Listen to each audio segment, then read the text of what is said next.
Salut à tous, j'espère que vous allez bien. J'ai fait cette petite vidéo pour vous expliquer les raisons pour lesquelles vous avez souvent des petites pertes dans l'historique Binance, dans votre portefeuille Binance. Généralement, ce sont des petites pertes. Moins 0,1 $, moins 0,5 $, moins 0,0. En fait, ce sont des très petites pertes de ce genre.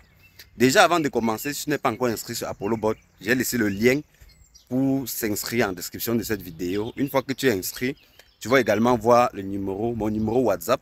Tu peux m'écrire, ça me ferait un plaisir d'expliquer comment ça fonctionne et de t'aider à faire tes paramétrages.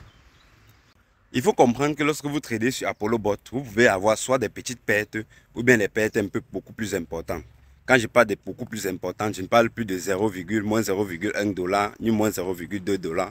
Ici, je parle de des pertes de parfois moins 5 $, moins 10 $, moins 15 $, en fonction de votre capital. Alors dans cette vidéo, je ne dois pas m'attarder sur des grosses pertes parce que pour expliquer les grosses pertes, il faut que je vous explique d'abord la stratégie du bot, comment la stratégie du bot fonctionne. Et c'est après ça que je pourrai vous expliquer l'origine des grosses pertes. Donc, ce qui explique les petites pertes, il y a deux choses qui expliquent les petites pertes. La première chose que vous connaissez certainement sont des frais que Binance facture lorsque vous tradez. En spot, généralement, ces frais sont facturés à 0,1% et en futur 0,02%. Cela signifie quoi?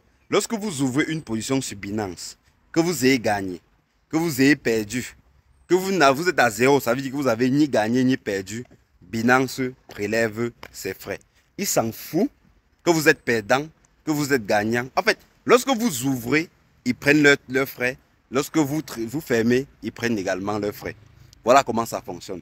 Ça, c'est l'origine, c'est l'une des raisons qui expliquent les pertes que vous avez dans votre compte Binance.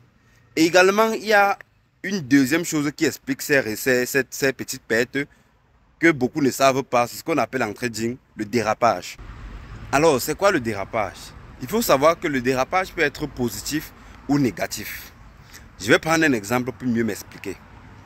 Supposons que vous voulez fermer une position d'un actif à un prix de 10 $. Exactement. Vous avez vu le prix de l'actif, c'est 10 $ et vous voulez fermer votre position longue. Alors, qu'est-ce qui se passe? Lorsque vous cliquez sur Binance, vous dites, je veux fermer cette position. Généralement, ce n'est pas instantané. Ça prend quelques secondes pour pouvoir être exécuté. Le temps que l'ordre met pour pouvoir s'exécuter, le marché n'est pas statique. Ce qui fait que si vous avez pris une position, par exemple, longue de 10 $, et puis vous avez fermé votre position, le temps que la position met pour être clôturée, si le marché chute brutalement, c'est possible que vous fermiez votre position en perte. C'est bien possible. Généralement, ce n'est pas seulement dans le sens négatif parce que vous pouvez également fermer votre position de 10 $ et puis vous voyez que vous avez plutôt eu 10,1 ou 10,5 $.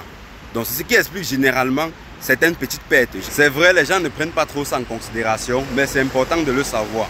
Donc, si tu as un fiole qui fait ApolloBot et qui te demande d'où sortent ces petites pertes, il faut tout simplement l'envoyer cette vidéo. Et dans les prochaines vidéos, je vais vous montrer comment la stratégie du bot fonctionne et vous expliquer également d'où sortent les grosses pertes. Restez scotchés. Ciao.